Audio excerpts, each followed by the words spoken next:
गजपति जिला पद्मपुर स्थित विनोदिनी उच्च माध्यमिक विद्यालय रे मो भारत पक्षरु निशा निवारण सचेतनता आलोचना चक्र अनुष्ठित होइछि।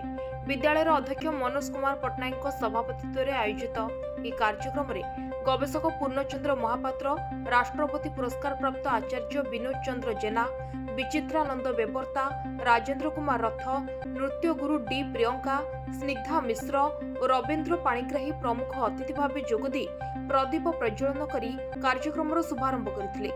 युवा समाज को निशामुक्त करने उद्देश्य नृत्य, संगीत, चित्रांकन, अभिनय और वक्तृता भली विभिन्न प्रतियोगिता आयोजित होता। कृति प्रतियोगी को अतिथि माने पुरस्कृत करथिले। अध्यापक सीताराम प्रधान स्वागत भाषण देथिबा बेले रवींद्र पाणिग्राही धन्यवाद अर्पण करथिले। बहु शिक्षक, छात्र छात्री, अभिभावक और मो भारतर कर्मकर्तांकर उपस्थिति रे कार्यक्रम सफल होइतिला।